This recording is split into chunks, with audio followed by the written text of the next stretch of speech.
Those my personalized thing. videos, Ollie, on YouTube, does it also show you videos with mustaches? Like, No, but it should. It should. Yeah, actually, yeah. right? Like, be ready because it's coming for you. Yeah, bye. Hello. Welcome to another Hola, episode of hola. Stackdeck After Hours, the very first episode in autumn, guys. It's autumn officially. Summer is over. I thought you were going to perfect. say the very first episode of all time, and I was like, what did you miss? But of all What time, did yeah, we yeah. miss? I was here all the time. I was here. Ah, you were. Well, as Yeah, autumn, yeah. the best period of the year. I want summer Nick. to come back so badly that I'm wearing sunglasses just in the hopes of the sun coming back, you know? Exactly. The reason I'm doing this is actually to distract from what I've been growing on my forehead. So I got a huge pimple over there, and you guys didn't recognize it before the show because otherwise you've definitely said it. But now that you So it's mention it, working, like the so. Himalayas, you can't compare it with the Himalaya, man. It's crazy. Oh wow! Now I see it. Yeah, There it definitely. is. Hold up, I'll go back to sunglass mode in that case. Like, Let me get a zip of this to don't see it anymore. hey, cheers, man! I got another one. Look what we have. Look! Not just any beer. It's Stackdeck Stackdeck beer. Awesome. Woo. Cheers, That's guys. what we want to have. Cheers. Cheers. The last time we were recording, it was 8 a.m. It was a little early for beers.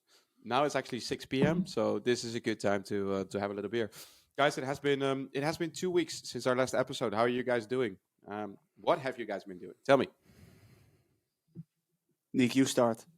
Oh, I start. Okay, fair Yeah. enough. I'm doing amazing. Working hard, programming hard.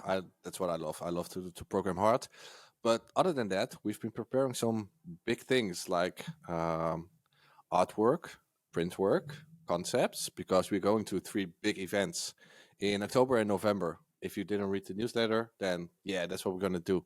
We're going to go to, first of all, SaaS Talk in Dublin. Then we're going to go to SaaS Summit Benelux in Holland, of course. And after that, we're going to go in November, we're going to go to Web Summit.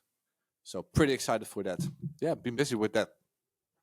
Yeah, man. Busy times coming up. busy schedule, Very looking yeah. forward to it. Ollie, what Yeah. have you been doing? It's actually super interesting. This week I hosted my very first design sprint. We're actually still in the middle of it. It's from Monday to Friday, I'm quite new to the whole product management, but I love it, and it's the first time I'm hosting a design sprint. For the ones that do not know what it is, it's basically 1 week in which you start on a Monday with a real user problem. And the goal is to have a tested prototype and verified prototype for a solution for that problem that you had on Monday. And it's going super well so far. With the team, it was very energizing. Everyone was very engaged. We got brilliant ideas to solve the problem. Tomorrow, our designer is going to create prototypes out of it. And then hopefully on Friday, that's D-Day. Then we're going to test it and see if our solutions worked. So yeah, I'm sure it's exciting. I'm sure it's going to be amazing. Wouldn't expect less of you. Oh, stop it, you. Aw. Aw. Guys. Romance going on. Aw. So nice. I feel touched. Yeah. You're going to make me cry. Put on the sunglasses. I will. I might. How are it's you really doing, lovely to Jurgen? hear that you guys have been really busy with work and shit. And you? Because I've been on a holiday. and that was tough. Like, it was tough. Without spoiling too many details, You needed a holiday to recover from that holiday, right? I need the holiday for the holiday. So Yeah, you had a to little bit recover for too that much shit. of the Yeah. green bottle stuff you are holding right now. I've seen a couple of those. Like, let's keep it like that. Let's Nice. leave it there, guys. Today, the topic of the episode is AI. And my question to you guys is, and you guys prepared for this question. We did a non-preparing session the last time or the time before. This one is actually a session where I asked you up front a question, and you have given it some thought. The question of today is, what sector or job do you think will be mostly disrupted with AI? And I'm looking super forward to your answers. So, drum ruffle. Ollie, You may start today. Oh shit. No, so I actually got the idea from a book that I read. Obviously, I can come up with the dull stuff, right? I don't know, making it easier for lawyers, making it better for marketing, and blah, blah, blah. But what I read an example in a book, and I thought that was super interesting. I read it in the book Homo Deus from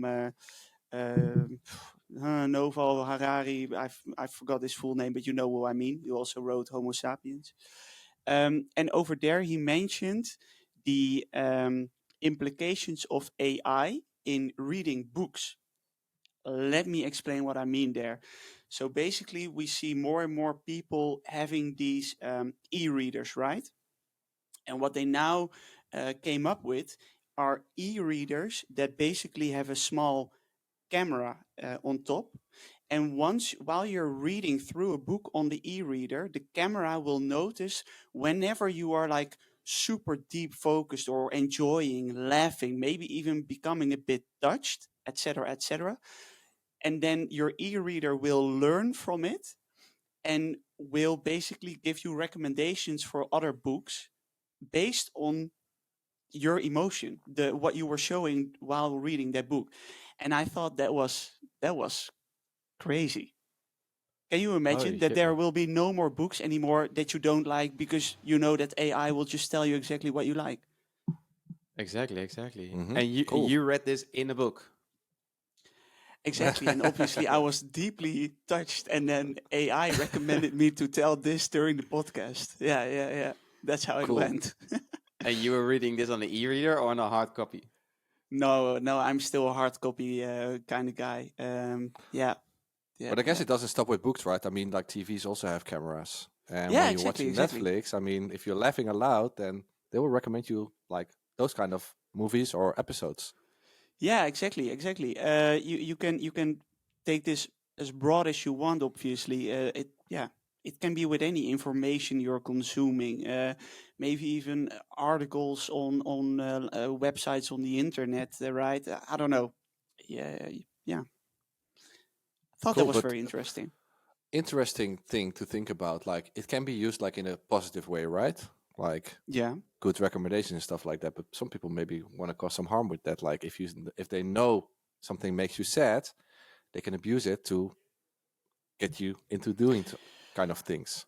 Well, let's be honest. I think that's already happening, right? I mean, because of all the testing and everything going on, apps like TikTok know that showing videos no longer than 7 seconds work. So they will, and it draws you into some sort of a how do I call this, like a filter, and for some reason you will always have the feeling like I'm being sucked into this.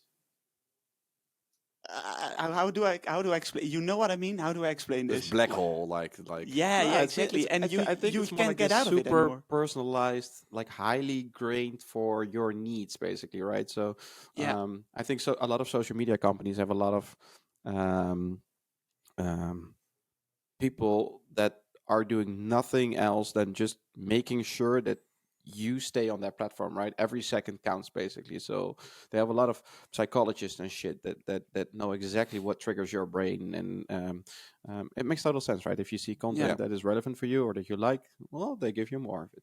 That's the most And I basic thing, I would say. Yeah, and I have to say that whenever I open my I don't know, YouTube, I always see videos of channels that I subscribe to. Like I mentioned in the first podcast, I love cycling. I see a lot of cycling videos. I love the channel Yeah Matt with the dad jokes. I get a lot of videos from that, those kind of stuff.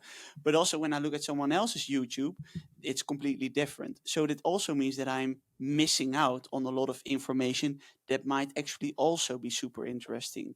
Hmm. Um, so maybe if your e-reader would recommend you all sorts of books that it knows you like, you might also be missing out on a lot of super interesting books Hmm.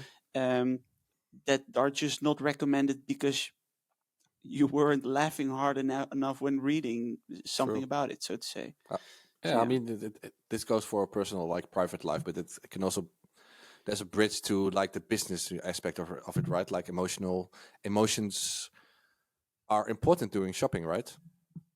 Like impulse, happy. I mean, it's not only private; it also comes back in business. It's a broad subject. Very, very. Cool. So that Hey, was those my personalized thing. videos, Ollie, on YouTube, does it also show you videos with mustaches? Like, No, but it should. It should. Yeah, actually, yeah. right? Like, Hey, honestly, like it's been growing for a couple of months now. I can give it a name, I think, right? Yeah, the thing is definitely. growing. It starts to live. Yeah. Like, I'll call it. I don't know. I'll think of a name. Next episode, you can. hey, you I can see you share tomorrow, us. Ollie, and be ready because it's coming for you. Yeah, bye. Jurgen is holding a razor blade right now for the listeners. Yeah. That's Yeah. never gonna happen. If he's Don't gonna get do anywhere that, near me. I'll do the same with the hair on his head. No. Oh. That thing is like, don't touch it. Don't touch it. He I will know love exactly. it. It's sacred for you. So Yep. Cool. Nick, yours. Yeah. Thank you, Ollie. By the way, Fire Nick, away. what's yours? Yeah. Thanks, Ollie. Well, also got the same question, and I actually have been talking about this with some friends recently while enjoying the green stuff, not the green stuff that Amsterdam is known for, but the green stuff that comes in a bottle. So the first thing that that pops in your mind when you say like, okay, which has the most impact on which jobs and or which business and those kind of things comes first, of course, like the default things like copywriter, designer, developer, maybe those kind of things. But I have a strong opinion, and I think that the internet as we know will change completely. Like domains, websites, all those kinds of things. I sincerely believe that those things will go away. I mean, for example, use case. I want to buy a new couch. So I'm going to go to bol.com, those kind of like shopping sites where you can have like all those kind of products. It will take a lot of time. I will go to this website, go to pages, browse through categories and those kind of things. Let's say it will take me 1 hour, 2 hours, one day, and then I think about it and I come back like a few days after. With AI, of course, you don't need those kind of things anymore because everything will be personalized, like you said, Olivier. AI knows you and will make a custom profile of you and knows what you like and what you don't like. I think the domains and the websites, as it is, will not exist anymore. But I think like the metadata that hangs behind the website that will be pushed onto some kind of platform, and I don't know exactly how it's going to work. But I think like there was going to be one portal or like a few portals that's going to be really important where everything will be centralized for you. That will save a lot of time. And I think nowadays people are looking for convenience and saving time, and I think this will happen. So I'm really curious what you guys think about it. I mean, it's pretty controversial. I didn't hear a lot of things like this before, and maybe I'm stupid. Maybe it's like like a terrible idea, but I'm really curious. So like Yeah. using e-commerce, using AI in e-commerce, which No, basically not means that really. you will only be shown things that AI is that you're most likely gonna buy. No, for example, like now you go to ChatGPT. Nowadays, like I'm a programmer by origin, and when I want to know something, before I Google a lot, like Stack Overflow, those kind of platforms, I will use a lot. But it will take a lot of Mhm. time. Now I go to ChatGPT and I have an issue like how many days are there in a year? Everybody knows, but like a simple example, ChatGPT will give it me within 1 minute. But before, back in the days, I had to like research maybe 30 minutes, maybe up to an hour to find an answer. So I think everything that people are looking for on the internet, except for maybe emotions or other kind of graphics, are being centralized in a form of like ChatGPT, but more advanced and more daily, like on your phone, on the futuristic thing where you click on your watch and a display comes out. Everything will be centralized, so you don't have to spend that much time browsing anymore. So, but you find it all on one platform or a Got few. it. Silence.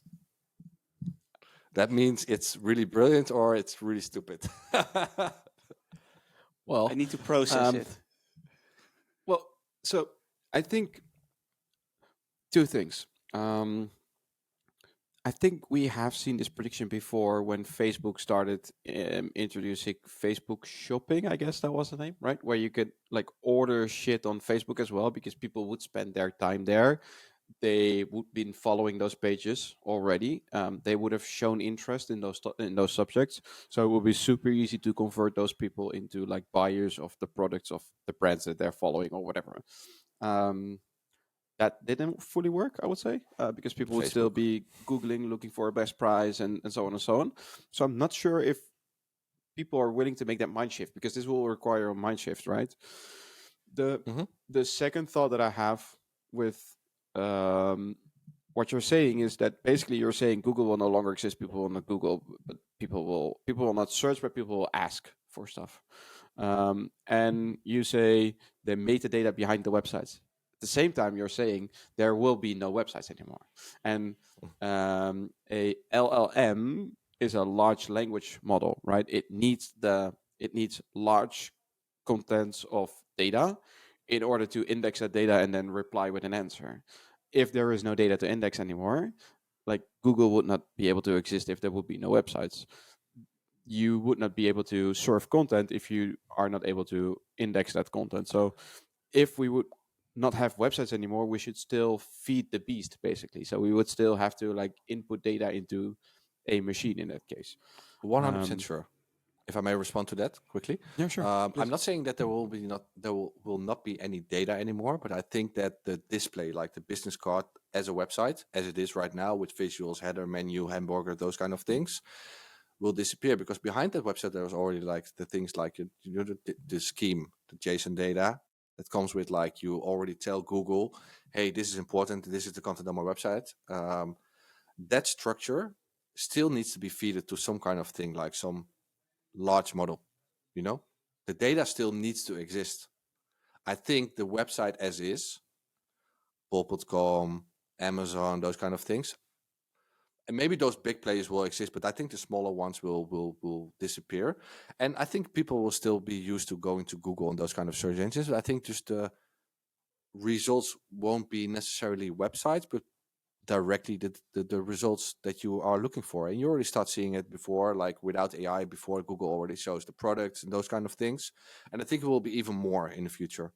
And with AI, I think analyzing and processing what you like with what you are looking for and putting it back in one feed, I think companies like Google and Amazon can do that, can do a perfect job in that. So you would have one centralized place with all information. You just ask for it and you get it. Yeah, not one centralized place, but multiple centralized places. I think the small players are going to disappear. I And- mean, and- what's the benefit? Like you create a website, you can already do it with like you don't need a designer anymore. You can generate it with AI. The same for copy. The same for the website itself. Everything can be generated. So what's the benefit of having those kind of websites nowadays? It's like people cannot find, and you want to attract the people to your website, have traffic and those kind of things, and you want to keep them on your Like- website. But people don't want that anymore. You still already see it, like the mind shift that you're talking about with Facebook. People were not ready. First of all, we're talking about Facebook. They have many failed products in the past, but I think with AI, people are seeing and experience that mind shift right now. So I'm not saying it will happen next year, but I'm predicting this like in a matter of like 5 years, maybe 10 years. That, and you already see it in movies, right? Like when I say with the heads-up displays, and you're looking for something, and the reveal with the Ray-Ban glasses now with Facebook. I mean, it's happening. It's coming, and I believe that this is one of the things that might happen. No more websites, maybe a few big ones, but maybe not websites anymore, but different kind of outputs. I have one concern here. Mm-hmm. So because if I understand it, when I did my master's degree and I had to write my thesis, obviously I had to get a lot of sources, and I did not only have to need to get the sources to write down the information, but I also had to dive deeper into those sources, what sources they made use of, etc., etc., etc. So I had to go from website to article, etc. If we will be having only one centralized place where all the information comes from, how would we verify that that information is true? I already find it that a problem what we have with ChatGPT right now. Like sometimes it would give you information, and I'm like, cool, but where did you get this from? Agree, fair enough. But you already mentioned like I think that what people are looking for, convenience and time saving things to save, to have more convenience in life. And you already mentioned it, like going from website to website to website. Why? While now you can find it in one centralized place. And when I've used ChatGPT, I always ask ChatGPT, "Hey, I need information about this, but please also list the resources." And of course, ChatGPT cannot access the internet, so this only has old data. But for example, Bart, he can access the internet, or he or she. That's another discussion. But I always ask them to list the resources. And I'm not saying that the information is created by one platform. I'm saying it's uh, displayed by one platform or a few platforms. The data will still be provided by many content creators out in the world. And I think Okay. like it will be an issue, of course. Like source is always an issue. Reliability, if it's true or not, it's always an issue. It always will be an issue. So there has to be some kind of tracking system or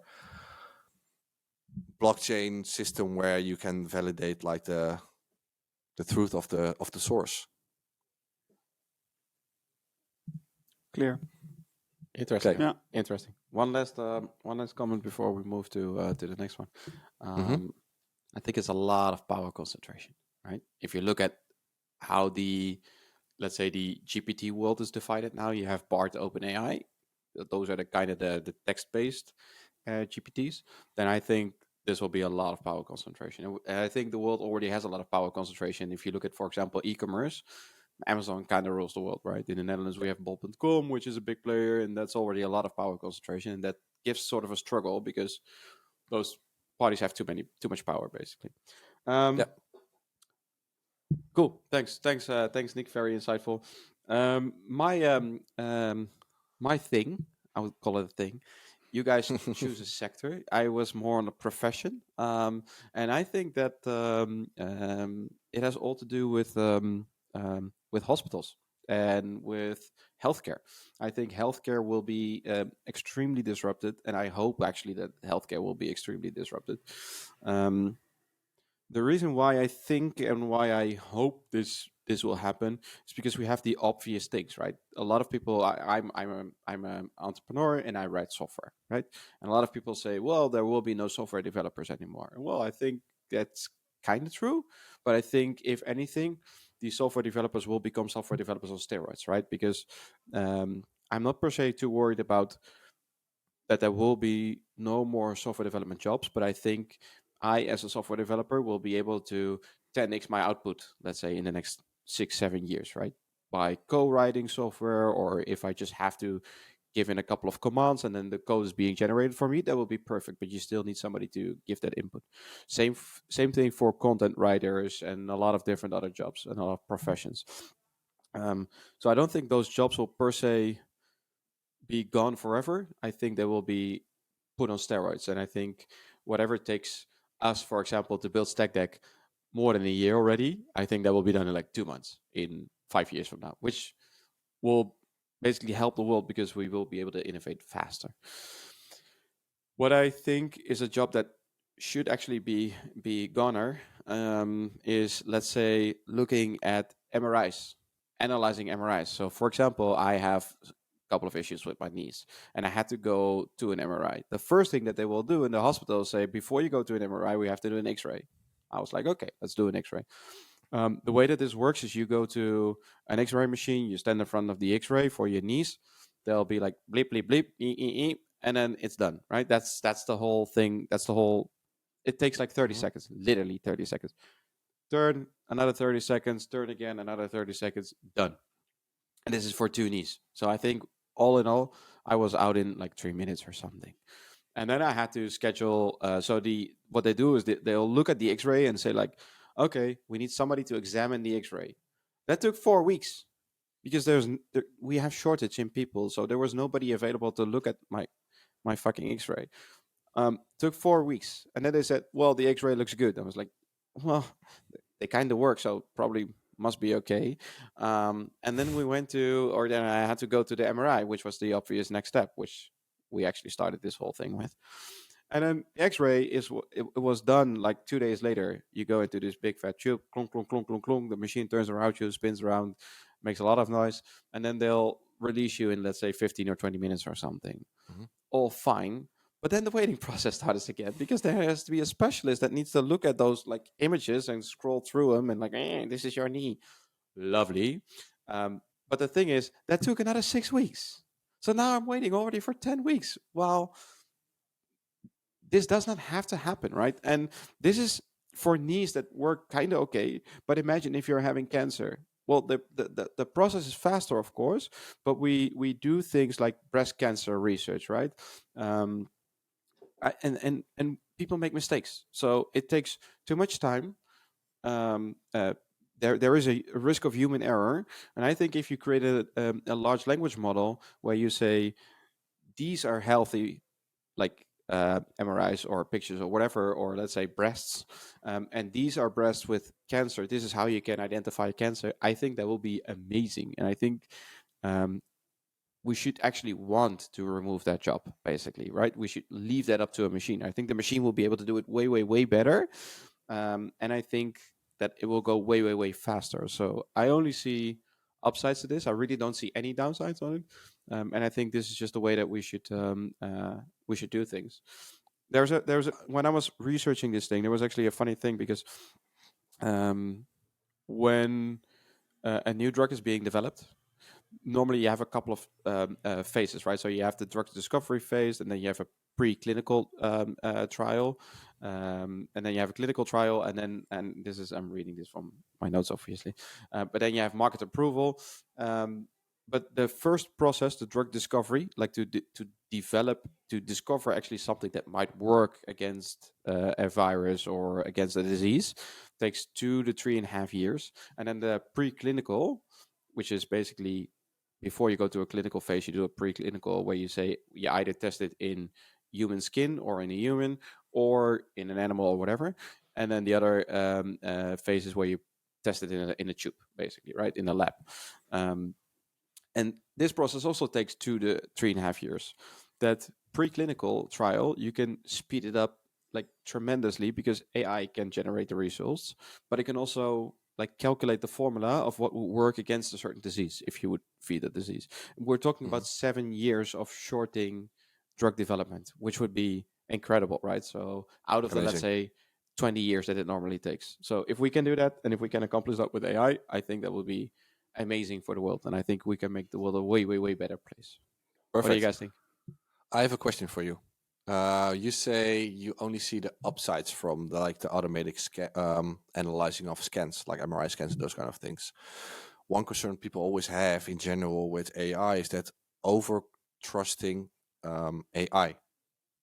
So do you still see a need for some human interactions with those scans? I mean, it can be automated, it can be quicker, and I really love that insight and that idea, and I hope it's going to go that way because it will go so much quicker. And with aggressive forms of cancer, for example, time is an essence. But I feel like there's always a human error in manual detection of like the scans, but there will also be a downside of like AI can also make mistakes, right? I mean, it learns from their history, but something can evolve. So how do you see that happening? Do you see like there still needs some form of human interaction or not? Yeah, sure. Um, Let me ask the question with a question. If, well, it's kind of impossible, but if you would need a check for breast cancer research, Mhm. right? Um, and those pictures, those images of your breast needs to be analyzed. Who do you prefer to be analyzed by?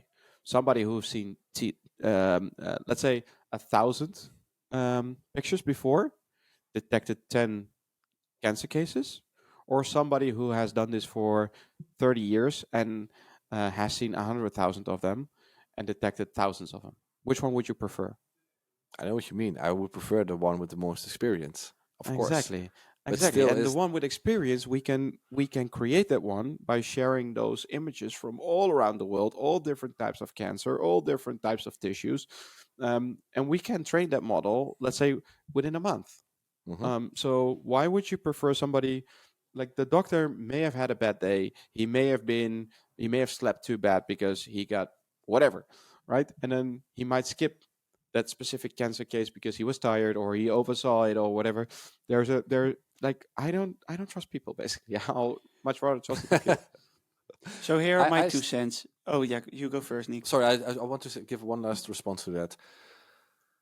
If I look at my personal choice, I would want double.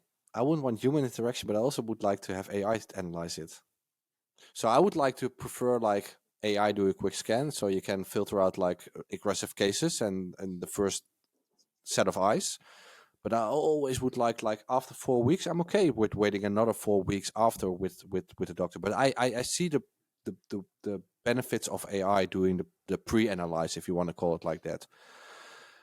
I feel like this is the same kind of development as why do you need a cell phone? I have my phone at home. It's time. People need to get adjust to those kind of feelings, and people need to see it happening. But I really see the benefits, and I really love the idea. Go ahead, Olivier. My 2 cents, they are very similar to yours, Nick. What I would love to see happen is if indeed, for example, AI would say this person has breast cancer, then I would first like to know what did you base this on. So, for example, show that AI would explain. I'm basing this decision on these and these examples that I have seen that ended up to be like this, and they had the exact same patterns. And they can take in all the different factors of life, like right, how was the person's living behavior, was the person healthy, etc., etc. They can literally take in everything, and then as a controlling factor, I would like for a doctor, an expert, to at least read that recommendation by AI, and then say be able to give feedback on it, like, okay, but you missed this part, or yeah, I think you're right, I think you're wrong. But also take the recommendation from AI and explain it to the person. There are going to be cases where no matter what, it cannot never be 100% sure whether it is true or not, right? There's always this uncertainty factor within healthcare, and sometimes you just got to take the risk of cutting away breast just to be on the safe side, or to leave it. It's a decision you have to make. You cannot be entirely sure. And I think that for a person to know that the decision was made with the consideration of AI and an expert, etc., then I think it adds an additional layer of certainty without AI being the final how do you say, like Decision maker. the final decision maker. I think the biggest challenge, Ollie, is not in confirmation of people who AI thinks or detects as cancerous, right? I think the biggest problem is in not spotting somebody that is developing cancer and not detecting that. I think that will be at least for me, that will be the biggest concern, right? So like your argument is all about trust. Nick's argument was all about trust. My counter argument to Oliver's argument is skipping the one. I think also comes down to trust. So I think the conclusion is we're not in a stage where we fully trust basically AI, right? I think that's the main conclusion that we can draw from this. Yep, I agree. Cool. Thanks, Guys. Heavy topic. At least mine was mine was a heavy one, but I love the I need a discussion. zip. So thank you very much for today's episode. Next one is in 2 weeks, and then we will be back from a lovely trip to Dublin. So the 10 will probably be lighter on the face. I'll probably lost all my Mas Palomas 10, but doesn't really matter. We're not there for the 10. We're there for a good time. So I see you, Nick, Ollie, in in Dublin. Obviously, the next podcast we'll discuss a lot about how it was in Dublin and probably a lot of other things. But thanks again for today, guys. I really loved it, really enjoyed it, and enjoy Me the rest too. of your nights, guys. Thank you. You too. You too, and Thanks, good man. luck with that Himalaya on that front head of yours. Lovely to close with that shit. Lovely. Thank you very much. I love you. Bye. Ciao, See you ciao. guys.